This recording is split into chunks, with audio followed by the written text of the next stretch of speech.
Okay, good evening everyone. Thank you for joining. My name is Mrs. Legg. I am the Key Stage 4 Progress Leader, and this evening's ParkHouseConnects is all about your child's transition into Key Stage 4 from Key Stage 3. I'm going to be talking you through IGCSEs, what they are, and the options, choices, process for over the next couple of weeks. So we'll make a start, and I'll talk to you first of all about the British curriculum and the educational journey that your child is currently on. As you may or may well not know, Key Stage 3 is the beginning of secondary school and involves Year 7 to Year 9. At this stage, students get a broad spectrum of subjects, some core subjects, English, maths and the sciences, and they cover humanities and some arts as well. At Key Stage 4, which starts at the beginning of Year 10, students get to streamline their subject choices for the first time, and they begin to choose subjects that they feel will match their own skills and match potential careers that they're looking towards in the future. This is a stepping stone, and IGCSE is a stepping stone towards the next journey, which is Key Stage 5, sixth form and A-levels predominantly. And I understand Miss Allen, who is the head of sixth form, will be sharing that information with our current Year 11 this time next week. So this will be something you get to look forward to in 2 years' time. And then obviously after that, once your child leaves school, they have the option to look at other different pathways, including university and training. So back to where we're at. It's a long way to there from here, or seemingly, although I'm pretty sure it will fly by in a very short time indeed. So for those of you who are less familiar with the British curriculum, those of you who are new to IGCSEs, those of you who, if you're a little bit like me, who my eldest child is currently in Year 9, this is a new experience for you moving forward into Key Stage 4, then tonight will be a really helpful eye-opener on the process and what IGCSEs are all about. So first of all, just a little brief introduction to what IGCSEs are. They're called International General Certificates of Secondary Education, and in the UK they are the first external examination that students undertake. These are an international qualification, and they're taken by students all over the world at around the age of 16 at the end of Year 11. So they are based on the UK curriculum. The I in front just means international, and the only real difference is the way in which they're assessed rather than the actual curriculum content, although that does vary slightly from international to domestic GCSEs. So the first thing to note is that IGCSEs are all 2-year courses. They're all assessed in what we call a linear fashion. So essentially they study for 2 years and they take exams at the end of 2 years. So we can't condense them down. We can't fast track them. They don't happen after 1 year. So students currently in Year 10 will be looking to sit their GCSEs next summer in 2023.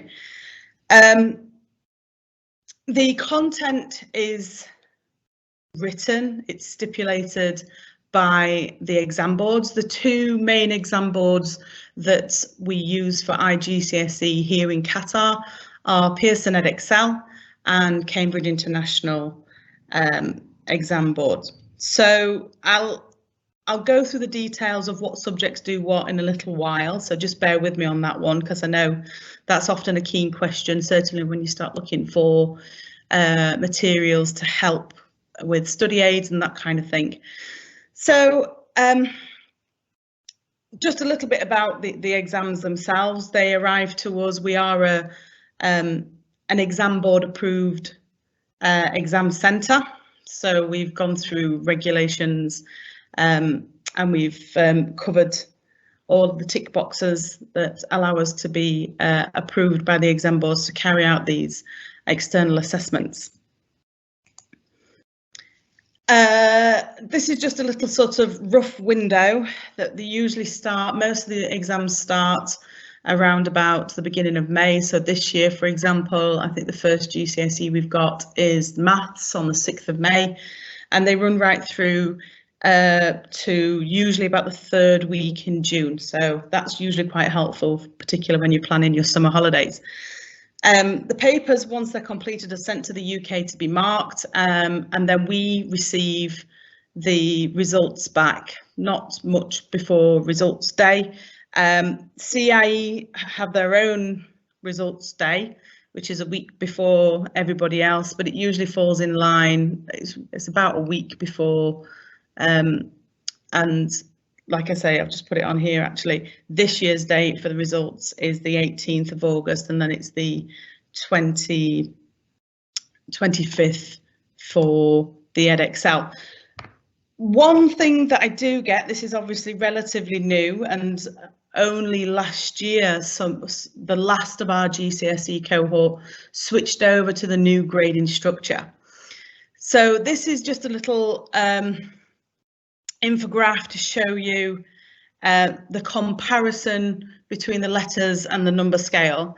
In the UK, you can see there that the indication is that for a student, a good pass at GCSE is a grade 4 or above.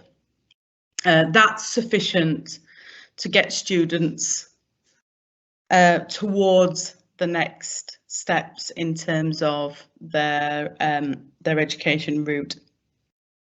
Obviously, the top grade is a 9 and the bottom grade is a 1, but it's still considered a pass. And these qualifications, like I say, are recognised universally around the world.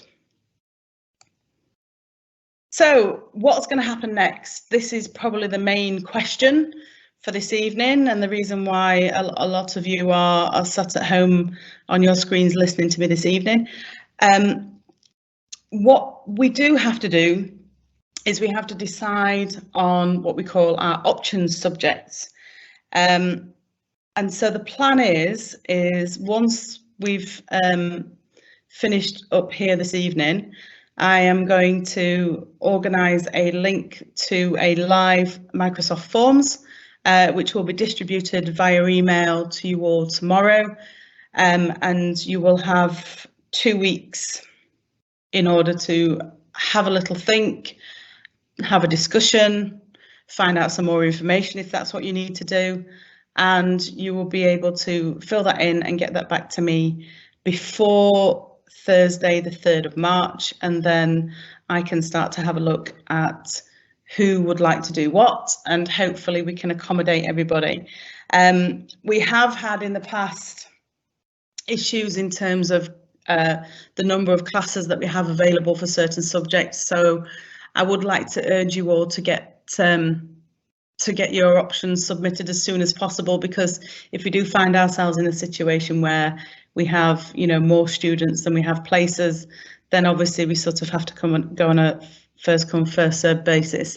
It shouldn't be an issue this year. We've managed to secure some additional teaching time in the subject areas where we were a little bit short last year, so it shouldn't be an issue. Everybody should get their first choice of options. But obviously we can't guarantee that, so that's just a little disclaimer just there. So a little word of advice to students. Firstly, in choosing subjects, it really has to be a subject that you enjoy. This course is 2 years long, and we don't give you very much opportunity to change your mind at the beginning of year 10. So you have to be really confident that you enjoy the subject, or you have an interest in the subject if it's not a subject that you've done before. Don't pick a subject because you like a teacher, and don't pick a subject because your friend is taking that subject.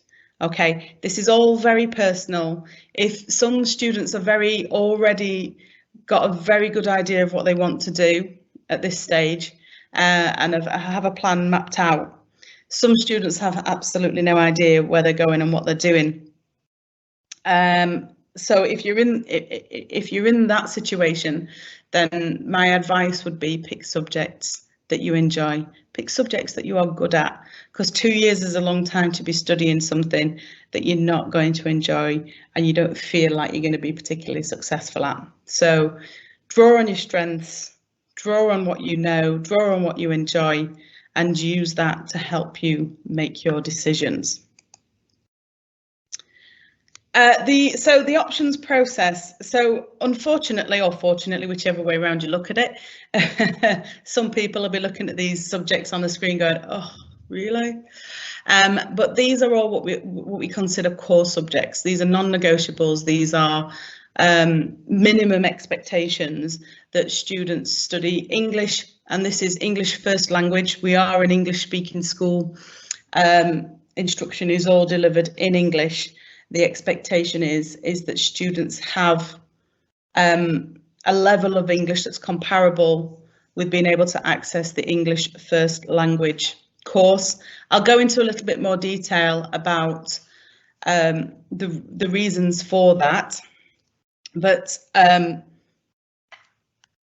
it's important to recognise that speaking English, having a certain level of maths, and having a certain understanding of scientific concepts, that those are all core skills and they are transferable between different disciplines, different career paths, and they will stand any student in good stead for the future. So here's a little bit more on the Ministry of Education and Higher Education rules. So first of all, the study of Arabic. If you are a Qatari student and you are wanting to study at a university in Qatar, you will need your high school certificates attesting by the ministry. And the only way they will be attested is if the student has firstly completed 12 successful academic years. They are not allowed, this used to be the case, but they've tightened up on this a little bit, not allowed to take any examinations in a centre that they are not registered at. So essentially, that means that all IGCSEs will have to be sat.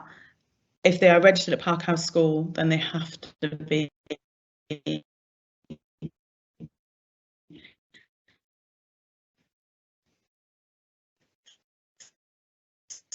sat at Arab 11 and 12. The way we fit this into the curriculum, we effectively use a little bit of core PE time to do this. And again, this is non-negotiable, this is compulsory by the ministry, is that students a certain number of hours of Islamic education. Any Arab students who have their passport ID, okay, and that passport is from one of the 22 Arab nations, are required to study Arabic as a first language. Now, if I use this current year 10 as an example of that, we have currently 45 students in year 10 who have Arabic passports, and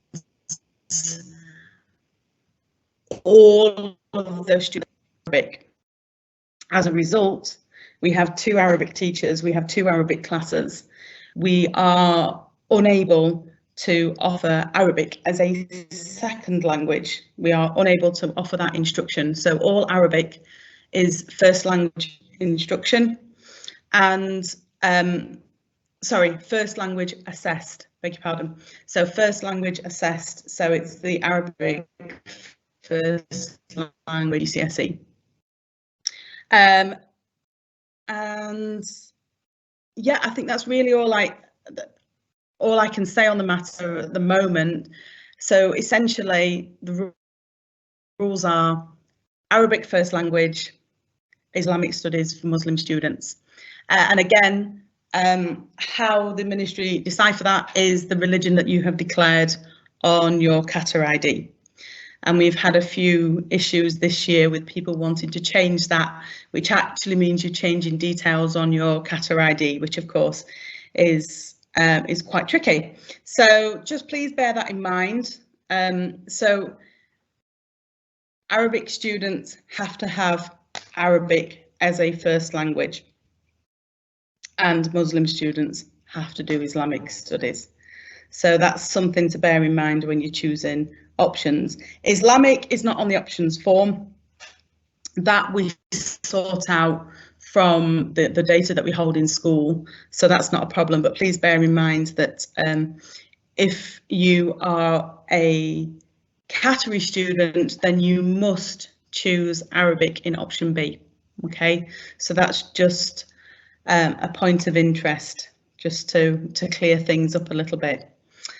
Just want to go through one or two details of some of the subjects, and I know you're all wanting to know a little bit more about the options process, so I'll go through that shortly. So English, I think I've already mentioned this, but English is, because we are an English speaking school and because all the instruction for all the subjects is in English first language, it is English first language IGCSE that all students do. There's no option to complete English second language. The understanding from the ministry is that if you have attended an English speaking school, you have completed English as a first language. So the other option that we run, I say option, it's actually something that all students start off on the path at the beginning of year 10, is we also offer English literature, the study of English literature. So that is 2 GCSEs in the one subject area. For maths, all students study IGCSE maths, and there are different tiers of entry. So most students tend to do what we call the extended maths, which it starts at a certain grade level. I think it's a grade 4 on the new system, all the way up to grade 9. The core maths goes down all the way to grade 1, but it only goes up as far as grade 5. So that's obviously more accessible if maths is not a strong point. And then additional maths is, as it says on the tin, an additional IGCSE. And some students who have particular strengths in maths and are able to work at a faster pace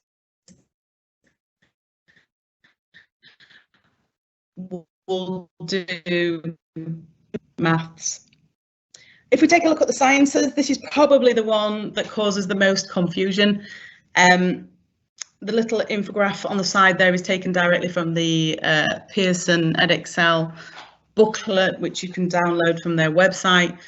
Sort of gives an illustration of what happens. So at the beginning of year 10, all students start off on what we call the triple award. So the triple award, we aim to get as many students as we possibly can 3 separate sciences. So actually what they end up with on their GCSE certificates is IGCSE biology, IGCSE chemistry, IGCSE physics, and they will end up with 3 separate science GCSEs. Again, what we tend to do towards the end of year 10, when we've got a little bit more data on how students are progressing, what we do then is we review whether or not students still are suitable, if you like, for carrying on with that separate science course. and if they're not, if science is not a passion, science is not a strength, science is not necessarily required post 16, then we offer what we call the double award. So double award science gives you 2 GCSEs, but they're GCSEs in science. So you still are studying elements of all the 3 disciplines, and you were awarded 2 GCSEs in science, which again is sufficient for most post 16 courses, unless you want to specialise and do a science at A level. So here are the options subjects. Here's what Park House English School offer at Key Stage 4. There are 1 or 2 prerequisites to some of these courses. All the modern foreign languages, for example, Spanish and French, you must have completed the Key Stage 3 programme of study to be able to access the Key Stage 4 curriculum. So what I'm saying there is if your child is currently studying French at Key Stage 3, then French will be an option for them at IGCSE. If your child is currently studying Spanish at Key Stage 3, then it will be Spanish that will be an option. Unfortunately, we can't have students who have studied French at Key Stage 3 choosing to do Spanish at Key Stage 4 and vice versa, because Key Stage 3 is the foundation work, the foundation vocabulary that's required for the GCSE. Other prerequisites, we've got things like music. Music, students really do need to be able to actually play an instrument. I know that sounds a bit silly, but it really is the case that students need to be able to perform on an instrument, because part of the one of the elements of the assessment for the course is an actual practical performance. So they must be able to play an instrument. The new subjects for Key Stage 4 are things like business studies, computer science. I know there's computing at Key Stage 3, but then computing takes 2 different routes at Key Stage 4.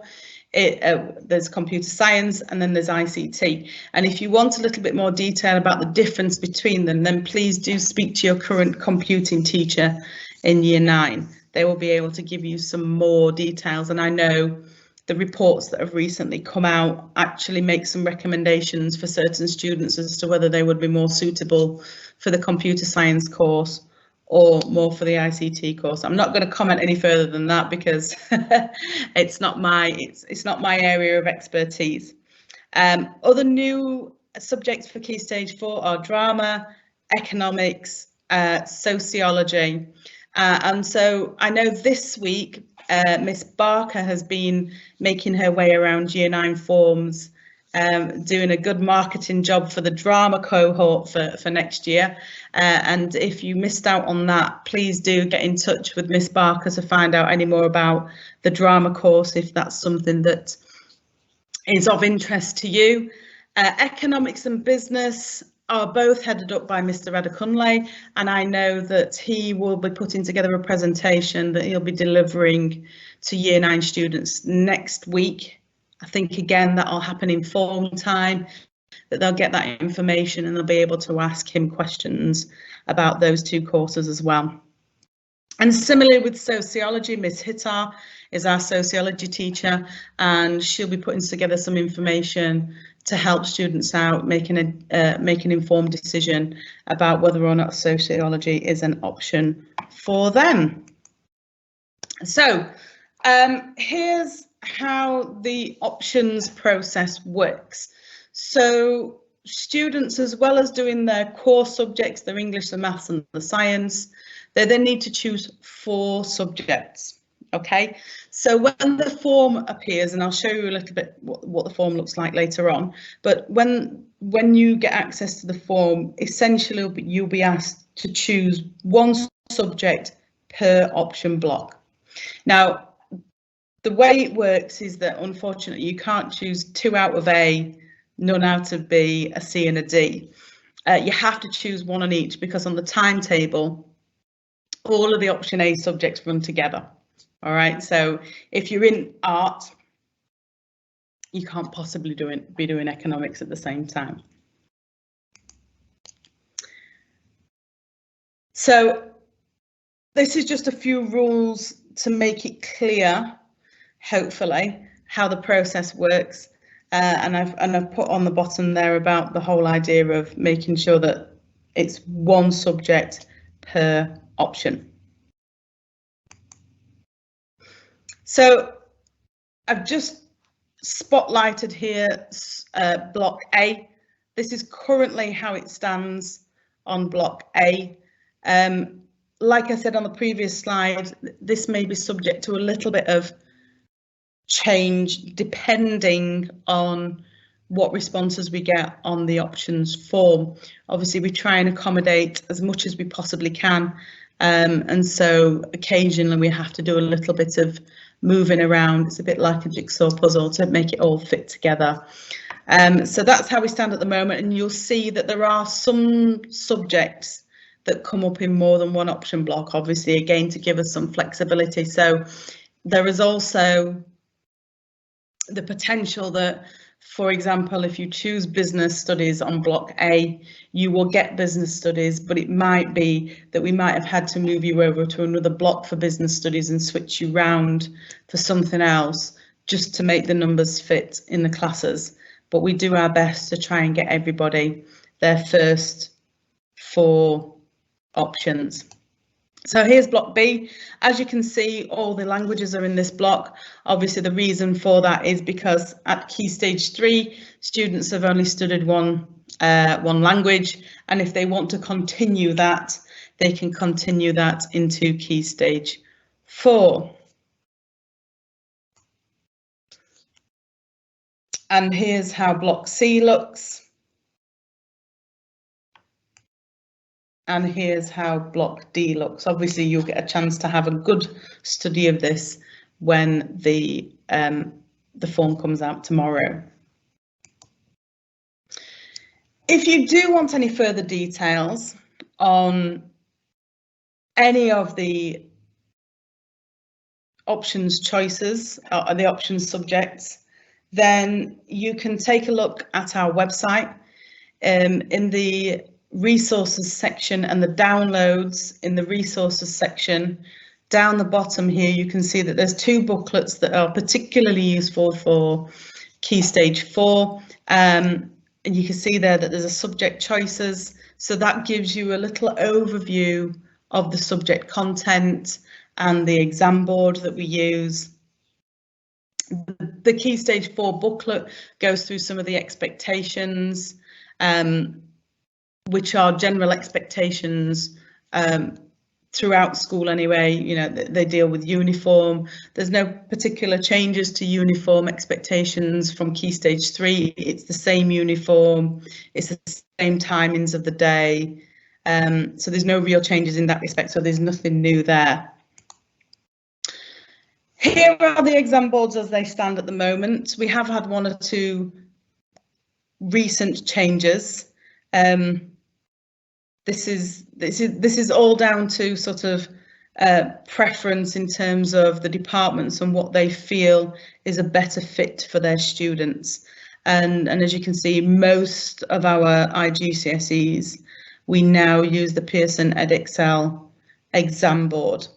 There may be 1 or 2 others moving over in the near future, but of course we'll give you as much notice on that as we can.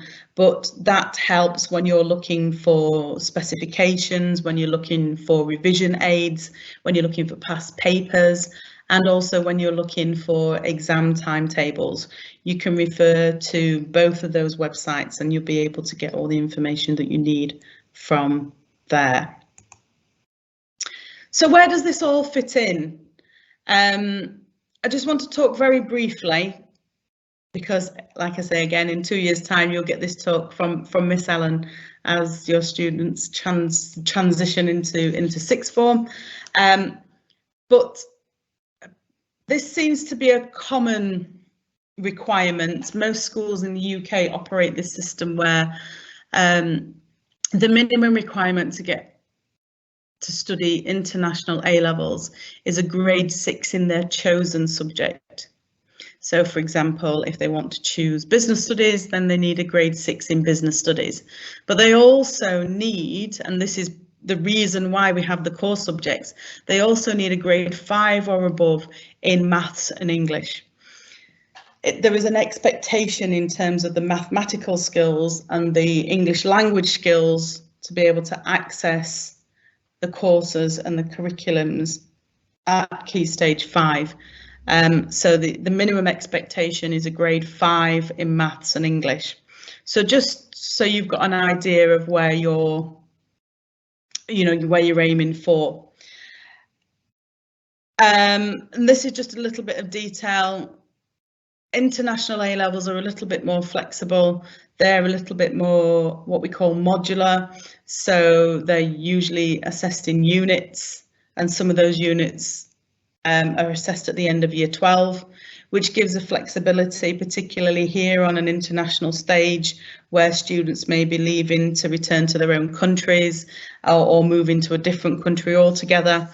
So the international A-levels are a little bit more flexible than the IGCSEs, and they can be cashed in at the end of year 12, because I know that there's obviously universities and colleges throughout the world that only require 12 years of study.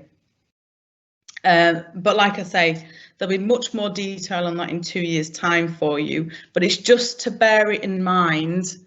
Obviously, if you have an idea, or your child has an idea already of sort of the career path they want to take, then they know the benchmarks that they've got to be aiming for as they work their way through IGCSEs. And this is just a little illustration. Again, Miss Ellen will go into a little bit more of this in a couple of years' time, or next week for my current year 11. But this is how the AS and the A levels work in terms of cashing them in for what we call UCAS points. Now this is for the British system. So points make prizes, if you like, and just like A levels have a minimum grade requirement to access them from GCSE, so do universities from A levels. It's obviously also very important to remember it's not just the number of points that are scored and the grades that are scored, particularly when you're looking at applying to universities or training courses, or even after that looking at applying for first jobs. It's all about the individual and the personal skills that they can offer and they can bring to that university or that role. So we do encourage students to get involved. I know it's difficult at the moment because they're not operating due to the restrictions we have in place, but we do encourage students to get involved in our extracurricular activities, because of course that's things that can go on,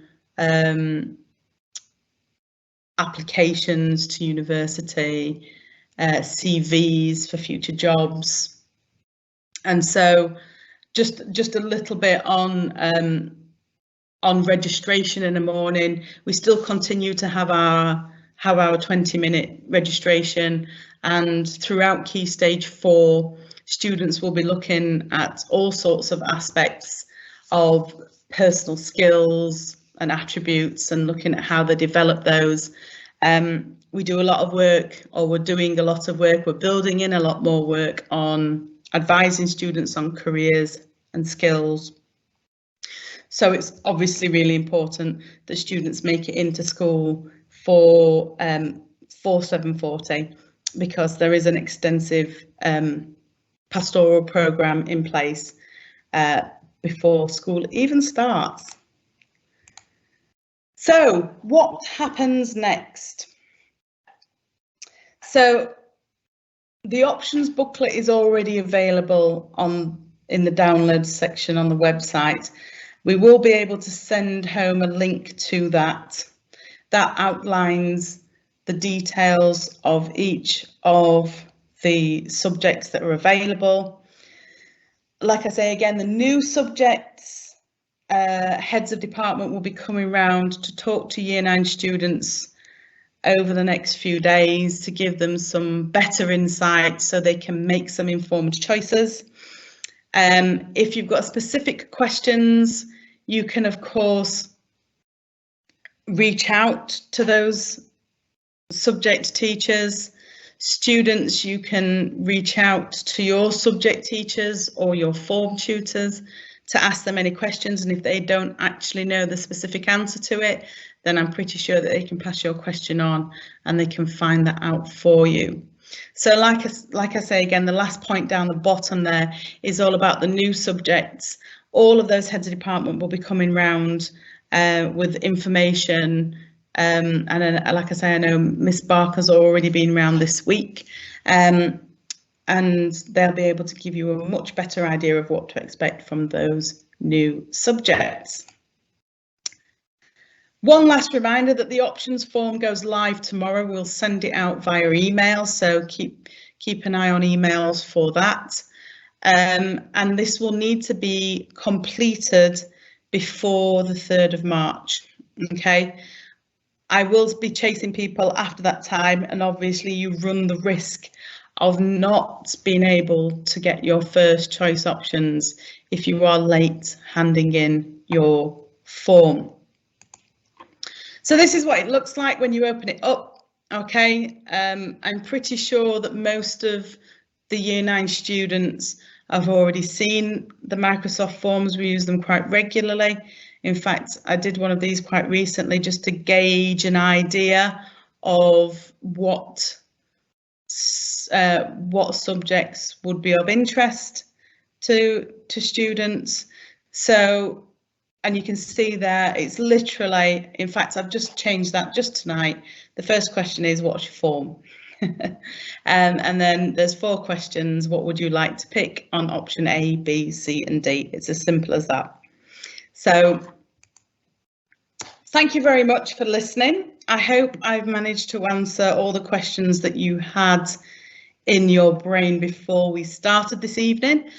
If I haven't, and you've downloaded all the information from the website, you've spoken to teachers, and you still have questions that you need answering, then I have put down on the bottom of this screen my own email address. I'm the Key Stage 4 Progress Leader.